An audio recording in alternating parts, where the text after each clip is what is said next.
Surat civil હોસ્પિટલમાં એક તરફ તબીબો કોલકાતાની ઘટનાને લઈને વિરોધ પ્રદર્શન કરી રહ્યા છે, ત્યારે વર્ગ 4 નું કામ કરતી બહેનો પણ પગાર સહિતની પડતર માંગોને લઈને ધરણા પર ઉતરી છે, જેને લઈને સિવિલ હોસ્પિટલનું કેમ્પસ ન્યાયની માંગ સાથે રણસંગ્રામ બન્યું હોય તેવું સામે આવ્યું છે। રંજનાબેને કહ્યું કે અમે 10 વર્ષથી નોકરી કરીએ છીએ, કંઈક સરખું મળતું નથી, મોડું થાય તો ઘરે મોકલી દે છે, અમને ગમે તેવું બોલે છે, 1.5 મહિને પણ પગાર થતો નથી, હેરાનગતિ કરવામાં આવે છે, અમારી કોઈ ઇજ્જત કરાતી નથી, અમને ઘરે રહેવા કહેવાય છે, ઘરે રહીશું તો ખાઈશું શું, અમારું ભરણ પોષણ કઈ રીતે કરીશું, અમને અડધો પગાર પણ મળતો નથી। વૈશાલીબેને કહ્યું કે પૂજા મેડમના આવ્યા બાદ હેરાનગતિ થઈ રહી છે, અમારી રજૂઆત પણ કોઈ સાંભળતા નથી, ઉપર જાઓ તેઓ કહેવાય છે, કોઈ સાંભળતું નથી, પગાર પૂરતો મળતો નથી અને બોનસ પણ મળતું નથી, 3 સર્વન્ટ સાથે જ કામ કરાવે છે, એસઆઈની અને કાઢી મૂકવાની ધમકી અપાય છે અને રક્ષાબંધનની રજા પણ આપવામાં આવતી નથી। चलो आपका नाम वैशाली नितिन नारखेड़े है।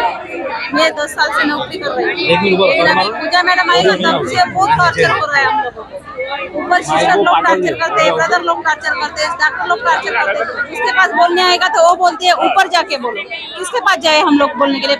पगार भी कम मिलता है, वह बोनस नहीं मिलता है, हमको सिर्फ ड्यूटी चाहिए। न वार्ड में 3 सर्वेंट रखते, 3 सर्वेंट से सब काम करवाते। ऊपर बोलते हैं, सिस्टर लोग बोलते हैं नहीं पेशेंट लेके जाएगा तो एसआई के पास धमकी देते हैं। ये हम पूजा मैडम हमको निकालने की धमकी देते हैं। हम लोग किसके पास जाए? ना हमको सिर्फ ड्यूटी चाहिए। आज किस तरह का विरोध कर रहे हो? ये तो हम तो सब मतलब रक्षाबंधन की छुट्टी गिराने की बात कर रहे हैं, तो वो बोलते हैं 15 दिन नौकरी पे नहीं ले गए इसके लिए। चलो आपનું નામ? મારું નામ રંજનાબેન બળવંતસિંહ ઠાકુર છે। મેં यहाँ 10 વર્ષથી નોકરી કરું છું। मैं 10 વર્ષથી નોકરી પણ यहाँ કઈ હરકું મળતું નહીં। यहाँ સર લોકો બોલતા છે પૂજા મેડમ ગમે તે બોલતે, यहाँ અમને કશું ઇજ્જત જ નથી, ગમે તે મોડું થાય તો અમને બહાર કાઢી મૂકતા છે અને પછી અમે જાવ તો કા છે બપોરે અમે શિફ્ટ ડ્યુટી જોઈશે, બીજું કઈ જોઈએ નહીં અમને। પછી એમ કે તમે આવો તો આવો ને તો ઘરે રહેવા દો, અમે ઘર તો ક્યાંથી રહેવાનું?